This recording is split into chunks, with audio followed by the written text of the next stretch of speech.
I cannot imagine what it's like to leave everything behind and to move to this country where you do not speak the language, to bring your wife and your 2 teenage girls to a new place and start over, but to do it because you believe God has called you.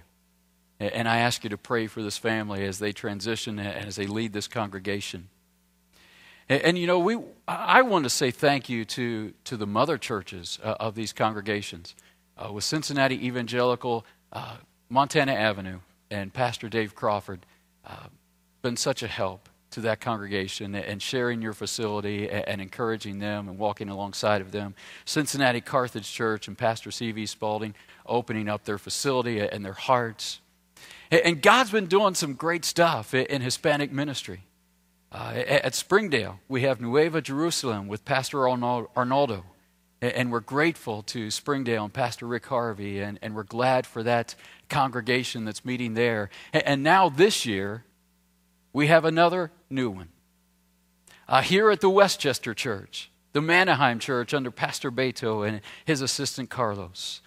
And we're grateful to the Westchester Church and Pastor Bob for opening their hearts and their facility to this great congregation. You know, 4 years ago, we had no Spanish-speaking congregations, no Spanish-speaking services. And now we have 3. And now, not only do we have 3, we have others in process, and we will have at least 1, possibly 2 more before this next year is over. Are you excited about that?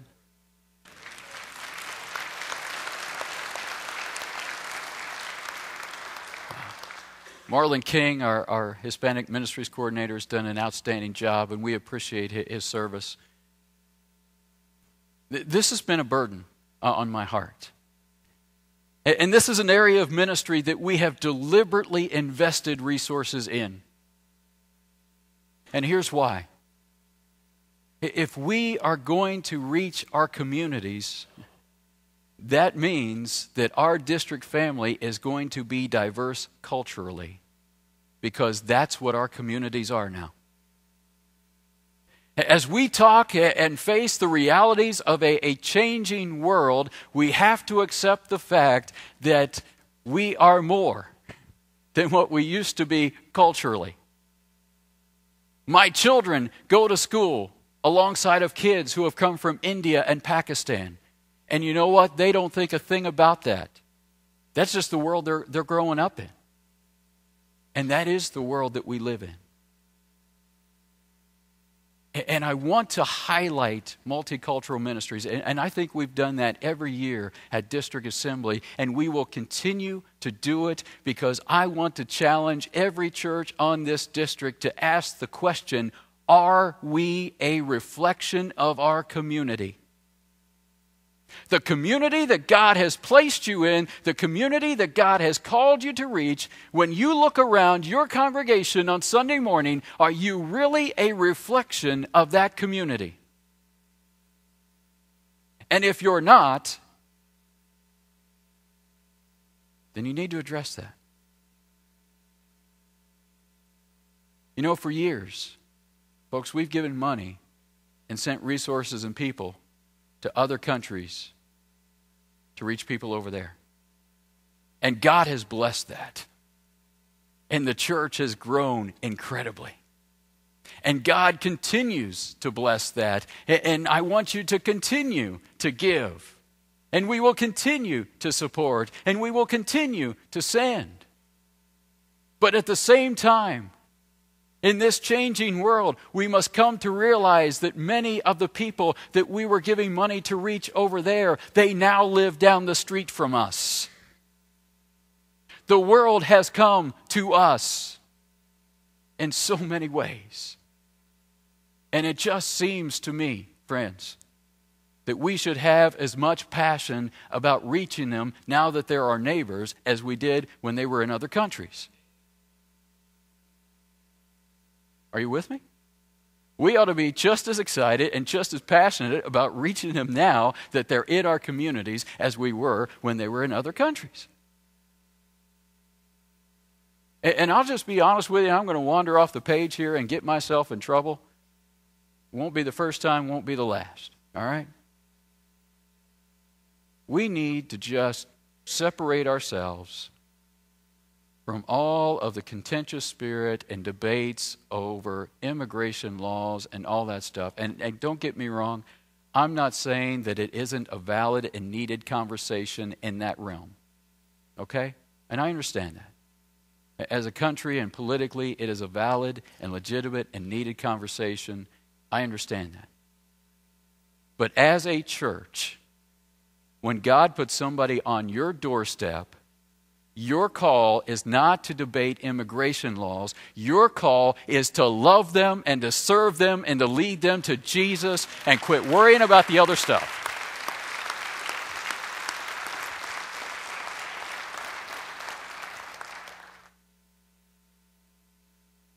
All right. If you're upset, if you love Jesus, you got to get over it, right? I'm excited about what God's doing there. And I just really believe that it will not be many years before a significant percentage of our congregations on this district are multicultural. I will be incredibly disappointed if that is not true, because as I look at our communities, I believe that's what has to happen. We celebrate what God has been doing in our local churches. But we also want to celebrate the things that we did together. Last fall, we came together as a district to work with Kids Against Hunger. And you remember how we promoted that in last district assembly. We came together and joined with that organization, and people could give $120 and 2 hours of their time. And with that, they would pack enough food to feed a child for a year. And I got to say that the response was incredible. And I think we maybe have some pictures of that day. I think on that particular Saturday, we had somewhere between, 800 and 900 who came out. And we had some other churches that were not able to do that day, but they did other days during the year. And all told, from what I can tell, over this last year, we had about 1,500 people from the Southwestern Ohio District give and offer 2 hours of their time to Kids Against Hunger. And that is absolutely amazing. If you think about it, 1,500 people gave 2 hours of their time. If each person given 2 hours feeds a child for a year, we fed 1,500 children this year and saved them from starvation.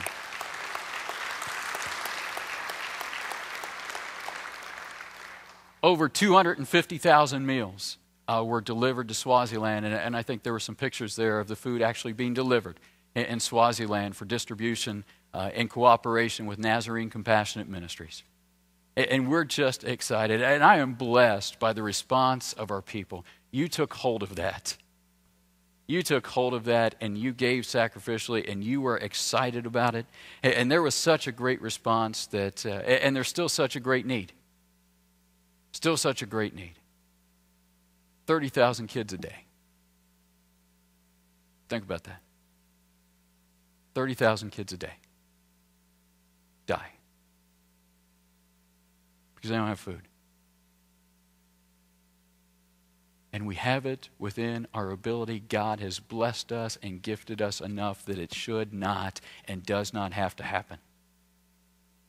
And I thank you for serving this last year, and we want to continue that work. And we've scheduled another day this fall, November 12th, and you'll be getting information about that here in the next month. November 12th, another day for us to come together as a district family to pack meals for Kids Against Hunger. And we're also looking into the possibility of doing a remote food packing out at higher ground and doing that in conjunction with some kind of family event to bring our families together to serve and then to worship together and to be entertained together. And I think that would be a great, great thing. And so we're looking to make that happen. I'm glad for what God has done last year. But we never want to be content with what has been. As we move forward, we want to continue to highlight the great things that are being carried out in our local churches. And we want to continue to create opportunities for us to come together, to serve together as a district family. And along those lines, we have another district missional event that's coming up very soon. And Chad Current, a member of our district advisory board, is going to come and tell us about that.